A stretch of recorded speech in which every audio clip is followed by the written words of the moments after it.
ও বাবা, পুলিশের কথা বলো না। কেন? পুলিশরা আমাদের কথা নেয় না। ফিরে আসে, যখন আসবে তখন দেখা যাবে, আসলে দেখবো, তখন আসুক ফিরে, তারপরে ব্যবস্থা করা হবে। এটা উনি ধরাটা না দিয়ে এই সমস্যাগুলো উনিই বের করে এনেছে। পরবর্তীকালে উনি যদি ফিরে আসেন, আমাদের উপরে আক্রমণটা আরো বেশি হতে পারে।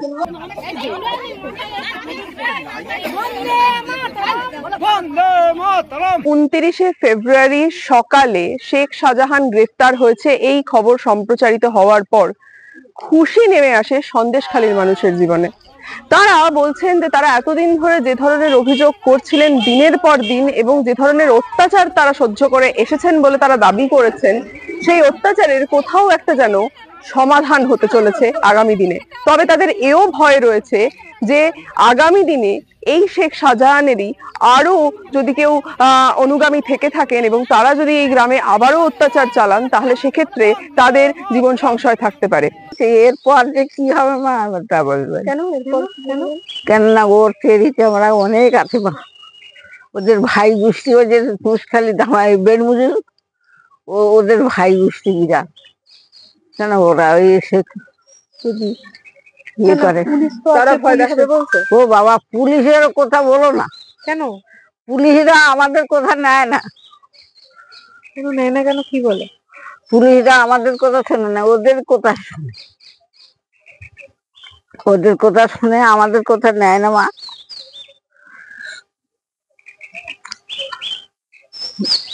যেভাবে মানে ওনার অ্যাটিটিউড টিভিতে দেখলাম, বা ওনার যে মানে চলার ভঙ্গি, সেটা যেন খুব একটা ভালো লাগেনি আমাদের। মানে অ্যারেস্ট হওয়ার পরে কোথাও অনুশোচনা হবে বা কোথায় একটা হবে যে আমি ভুল করেছি, সেটাকে না করে প্রাধান্য না দিয়ে উনি ওনার মানে এতেই মানে মানে চলছেন। সেটা যেন আমরা দেখতে পাচ্ছি যে পরবর্তীকালে উনি যদি ফিরে আসেন, আমাদের উপরে আক্রমণটা আরো বেশি হতে পারে। শাহজাহান গ্রেপ্তার হয়েছে, তাই দেখতে এসছি বাড়ি থেকে সবাই। আমি অনেক আগে আসতাম, বলি সাংবাদিকের সামনে যাবো, আমি সব বলবো। তা আমার বাড়ি থেকে বলে কি, এখন মুখ খুলিস নিয়ে, কেন ওরা যে মুহূর্তে গাছতে বেরিয়ে ওর বন্ধু বাহিনী আছে, বেরিয়ে এসে হামলা করবে, তখন আমাদের আর বাঁচার উপায় থাকবে না। সেই জন্য ওই ভাঙা তুষখালী ওখানে। মানে কেন এত রাগ? কেন রাগ? কেন ঘেরে লিস্ট টাকা দেয় না, চাইতে গেলে বলে শাহজাহানের কাছে যাও। কিন্তু এখানে যে দুজন গুন্ডা বাহিনী ছিল, তারাই গ্রেপ্তার হয়েছে আর শাহজাহান গ্রেপ্তার হয়েছে, এতে আমরা খুব সন্তুষ্ট। কতটা নিশ্চিন্ত লাগছে? বিশাল নিশ্চিন্ত লাগছে, এখন কোনো ভয় নেই।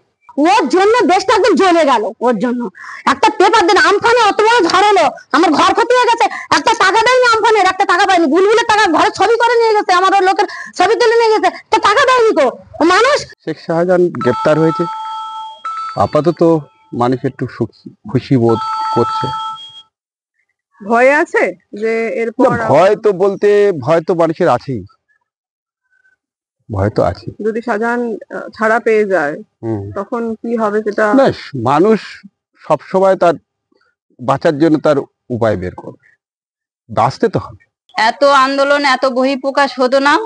উনি যদি ইডি যেদিন প্রথম আসে সেদিন যদি উনি নর্মালি ধরা দিতেন, এটা উনি ধরাটা না দিয়ে এই সমস্যাগুলো উনিই বের করে এনেছেন। এর জন্য সাধারণ মানুষ দায়ী না, উনি নিজেই দায়ী। কি চাইছেন এখন?